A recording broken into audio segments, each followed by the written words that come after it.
Message de la Croix-Rouge italienne, Comité de Vicenza. On donne des informations pour les migrants qui sont près du centre d'accueil temporaire. Bonjour, vous êtes dans un centre d'accueil géré par la Croix-Rouge italienne. Vous restez avec nous quelques jours, de 8 à 10 jours. Vous recevez seulement des prestations de services essentiels. Ensuite, vous changez structure d'accueil et vous aurez d'autres services. C'est la loi. Vos référents pour ce qu'on va dire ici sont Concetta et Emanuela. Les numéros de portable 392 01 5 4 1 9 6. Lors de votre arrivée en Italie, vous avez donné les empreintes des doigts. Pour ça, les autres pays d'Europe connaissent que vous êtes entré en Italie. Si vous voulez aller dans un autre pays d'Europe, vous devez savoir qu'au moment, vous êtes des personnes sans papier et vous êtes des migrants pas réguliers et vous pouvez être expulsés. Un migrant ne peut pas être expulsé depuis le début de la procédure de demande d'asile. Vous pouvez présenter la demande d'asile dans le prochain centre d'accueil. Pour présenter la demande d'asile, on doit remplir le rapport qu'on appelle C3, C3, et le présenter près de la Questura, qui est la police d'Italie.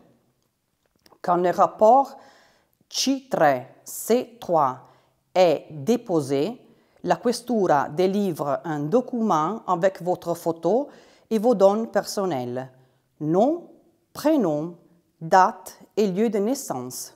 Il s'agit d'un titre de séjour temporaire. Après quelques mois, vous serez convoqué par la Commissione Territoriale où vous exposez votre histoire. Après quelque temps, on vous conseille la décision.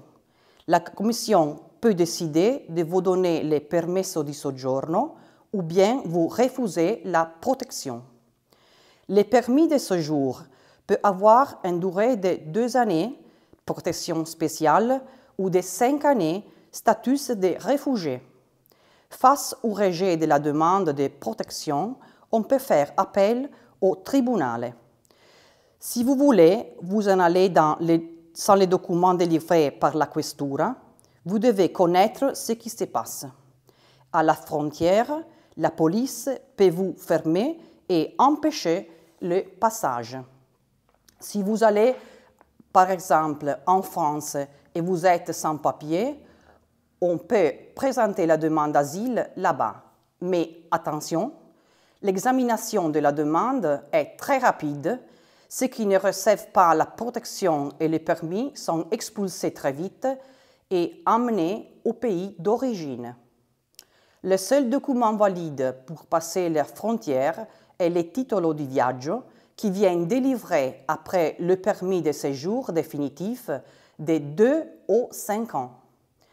Il y a des garanties particulières pour les femmes en grossesse et pour les femmes avec des enfants très petits. Une garantie est assurée aussi aux mineurs pas accompagnés. Une protection spécifique est prouvée pour ceux qui sont forcés à la prostitution ou si quelqu'un veut les forcer. Signalez ça tout de suite, on va vous aider. 60 jours après avoir reçu le document de la Questura avec la photo et les données personnelles, on peut commencer à travailler. On va s'inscrire à Pôle d'emploi, Centri per l'impiego. Attention aux offres des emplois pas déclarés. Ça peut vous faire perdre des opportunités. Par exemple, en Italie, on peut avoir un permis de séjour spécial si on peut éprouver d'avoir un emploi avec un salaire mensuel du moins 800 €, de connaître la langue italienne, d'être bien intégré en Italie, quand dans votre pays il y a des dangers pour vous ou violation des droits humains. Pour tout ça est bien important. Apprendre tout de suite la langue italienne. On va vous offrir des cours d'italien, mais ce serait bon si vous réservez aussi des pochets pour payer des cours intégratifs. Suivre des cours de formation pour apprendre des travaux et avoir des titres. Faire du volontariat. Le tribunal qui décide sur les recours pour les titres définitifs donne beaucoup d'importance à tout ça. On fait une recommandation aux femmes. Envoyez vos enfants à l'école. Encore quelque chose sur les C3, C3. Quand vous allez remplir le rapport, écrivez ou faites écrire avec beaucoup d'attention votre nom, prénom, date et lieu de naissance. Vous devez dire des choses vraies et précises. N'ayez pas peur de dire si vous êtes homosexuel ou que vous avez reçu des tortures ou de la violence dans les pays d'origine ou dans les pays de passage. En Europe, les migrants ont droit à la protection et à un titre de séjour seulement s'il est enfoui pour raison de persécutions politiques ou religieuses ou pour les choix sexuels objet de persécutions. On a cause de guerre ou si on a peur d'être tué injustement.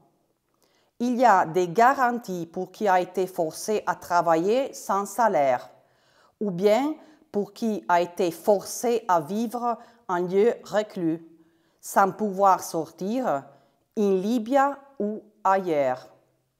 Dans le rapport C3, C3, on doit écouver tout ça. Le migrant économique n'a pas le droit à la protection.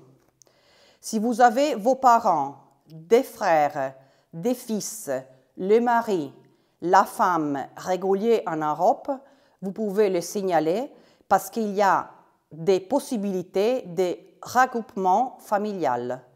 Il vaut mieux attendre et ne pas les joindre sans papier.